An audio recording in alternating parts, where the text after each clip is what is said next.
Bismillahirrahmanirrahim. Assalamualaikum warahmatullahi wabarakatuh.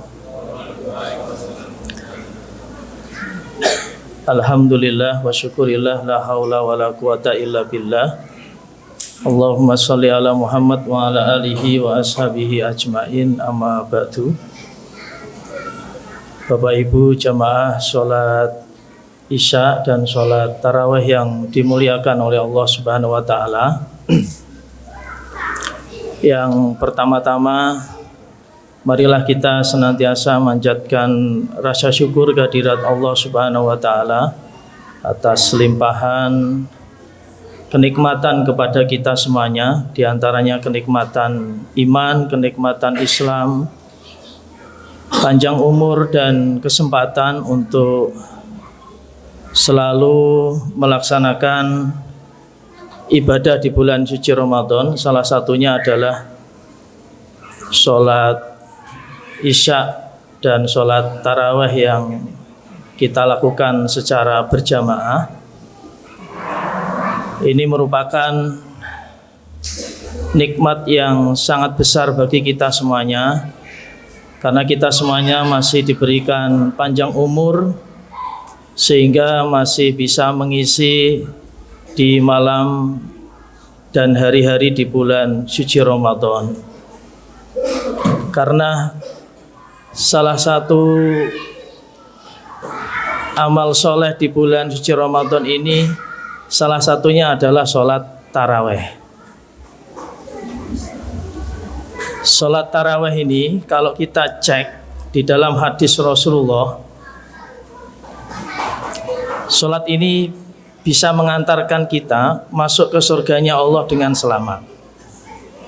Kita cek di dalam Sahih Bukhari, kalau tidak salah itu hadis nomor 2272. Kalau kita cek di dalam Sahih Muslim, itu hadis nomor 2741 atau 45 gitu, saya agak lupa. Hadis Rasulullah ini diriwayatkan oleh muttafaqun alaih, artinya hadis yang diriwayatkan oleh Imam Bukhari dan Imam Muslim. Hadis ini termasuk dalam ilmu hadis, itu termasuk hadis sahih tanpa ada syarat yang lain.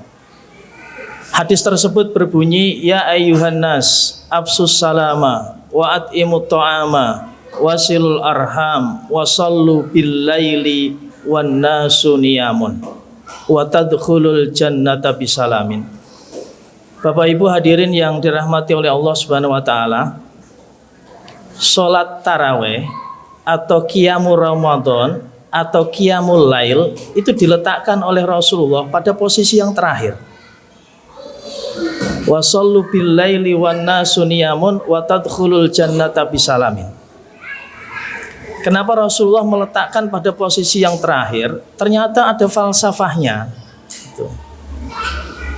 Yang pertama, Rasulullah menyampaikan ada 4 amalan, yang amalan itu kita lakukan dapat memasukkan kita ke surganya Allah dengan selamat.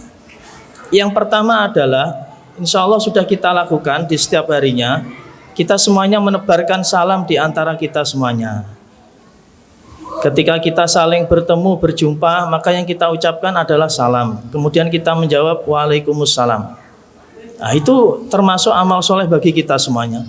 Kemudian yang kedua adalah wa'at'imut ta'ama. Di bulan suci Ramadan ini terutama, kita termotivasi untuk saling berempati, saling berbagi, saling tolong menolong, dan saling memberi di antara kita semuanya. Kita memberikan takjil, memberikan sahur, bersedekah, infak, dan lain seterusnya. Itu pun juga termasuk kategori ini. Walaupun Rasulullah hanya menisbatkan dengan bahasa wa'at'imut ta'ama, tapi konteksnya adalah sangat luas. Nah, itu akan mengantarkan kita semuanya Bapak Ibu. Kemudian amal soleh yang ketiga adalah wasilul arham. Kita menjaga hubungan silaturahim. Tidak hanya di bulan suci Ramadan.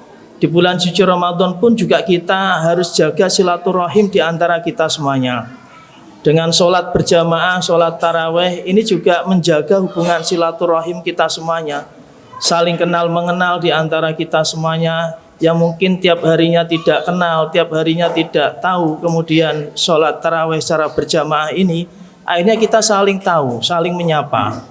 Nah, itulah untuk menjaga hubungan silaturahim di antara kita semuanya. Nah, yang terakhir, yang keempat, kata Rasulullah, wasallu bil laili wan nasu niyamun.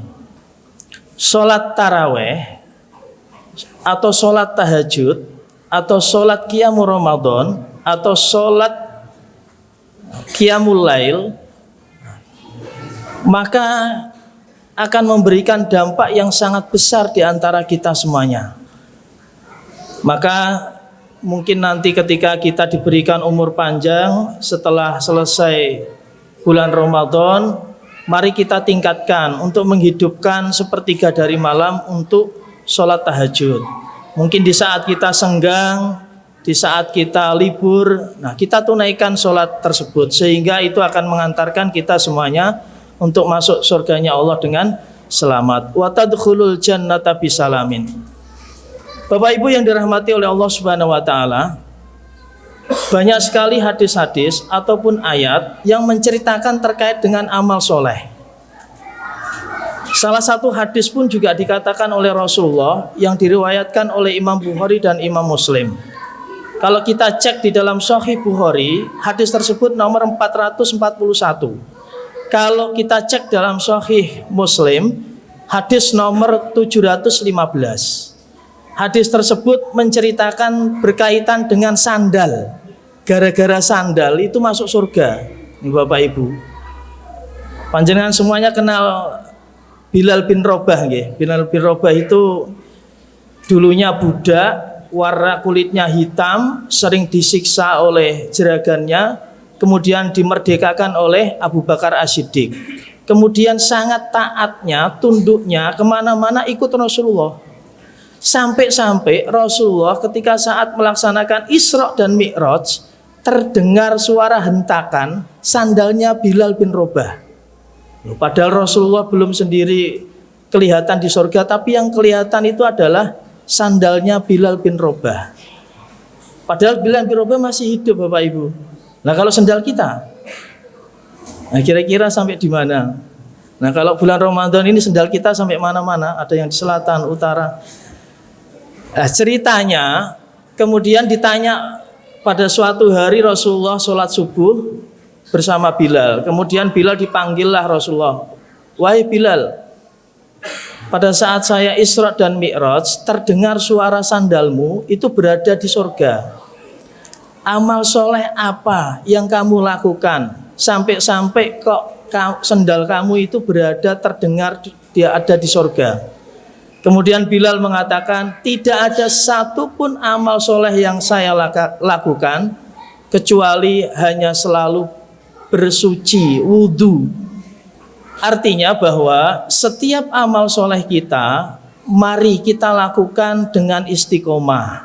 Kita jaga, jangan sampai amal soleh kita itu diketahui oleh orang. Dalam salah satu riwayat, Rasulullah sampai mengatakan, ketika kita sedang beramal, seolah-olah tangan kiri kita itu tidak melihat tangan kita, tangan kanan kita. Artinya bahwa ketika kita sedang beramal soleh, ketika kita sedang melakukan kegiatan kebaikan, ibadah, jangan sampai kemudian amal soleh itu menjadikan kita malah justru tambah sombong. Amal soleh itu malah justru melalaikan kita semuanya. Mari kita bersama-sama Bapak Ibu hadirin yang dirahmati oleh Allah, kita jaga kualitas ibadah kita di bulan suci Ramadan ini dengan kualitas yang memang mendapatkan pahala yang berlipat dari Allah Subhanahu wa taala, dan akhirnya kita semuanya menjadi orang-orang yang bertakwa. Sebagaimana yang difirmankan oleh Allah, ya ayyuhalladzina amanu kutiba alaikumusyamu kama kutiba alal ladzina min qablikum la'allakum tattaqun. Sehingga setelah kita melaksanakan puasa di bulan suci Ramadan, kita semuanya menjadi orang-orang yang bertakwa. Demikian sedikit yang dapat saya sampaikan, mudah-mudahan ini menjadi motivasi bagi kita semuanya, dan harapan kita bersama Ramadan ini lebih baik daripada Ramadan tahun yang lalu, dan mudah-mudahan kita semuanya diberikan umur panjang bisa bertemu dengan Ramadan yang akan datang. Billahi taufiq wal hidayah. Wassalamualaikum warahmatullahi wabarakatuh.